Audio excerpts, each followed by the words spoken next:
The following stories are crimes committed on American citizens by illegal immigrants who have no respect for America's laws or her people. Troy Payton was stabbed to death with a butcher knife by an illegal alien. Amiel Azamita, during a confrontation after Azamita has insulted a 15-year-old girl, all of whom lived in a residence motel near Las Vegas. Even though the killer was a previously deported illegal alien, District Judge Joseph Bonaventure sentenced Azamita to only 19 to 48 months, even though the killer pleaded guilty to voluntary manslaughter. Azamita also had a prior arrest record for assault and domestic violence in Colorado and had been deported a month before the killing. Officer Michael Gordon lost his life to a drunk driving illegal alien. The Chicago policeman was in the driver's seat of his squad car when it was struck by Luis Calilla, a Guatemalan whose blood alcohol level was 0.177, twice the legal limit.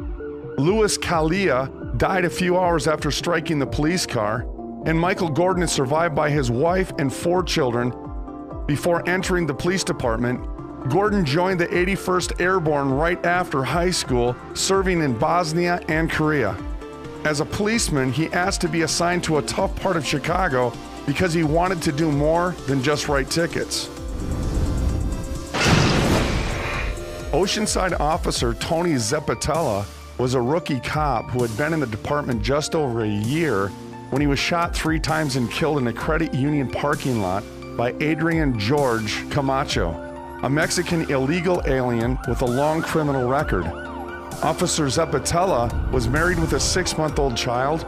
He was born in Whittier and enlisted in the Navy after he had graduated from high school in 1994. Tony Zeppatella was 27 years old when he was killed. The accused killer had been deported several times, and his criminal record lists drugs, illegal firearm possession, and gang activity.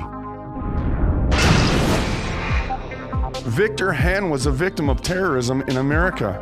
She was shot and killed as she sat at her desk by Hesham Mohammed Hadiyet on July 4, 2002 at the El Al ticket counter in Los Angeles International Airport.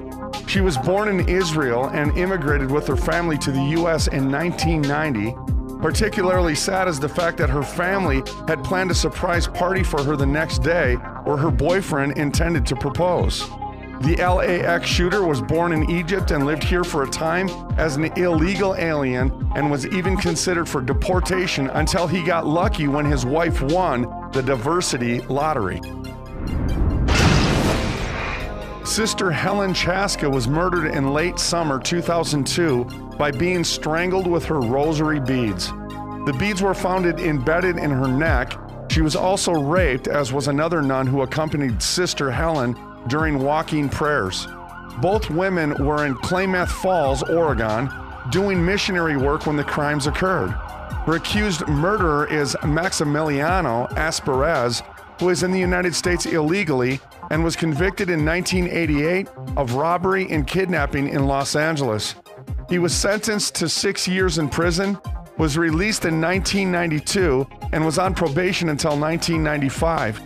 By law, this man should have been deported to Mexico after his release in 1992.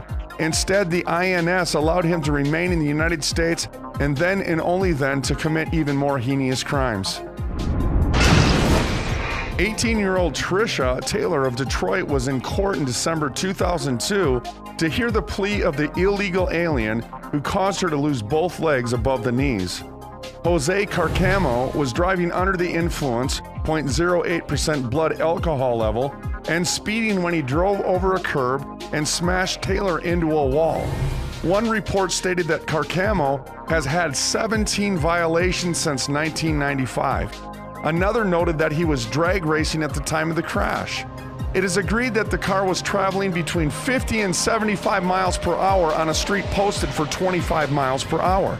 The INS has twice begun deportation proceedings against Carcamo to return to El Salvador, but regrettably did not follow through. Carcamo will be out of jail in a few years, but Trisha Taylor faces a lifetime of pain and disability because of another failure of the INS to remove a dangerous alien.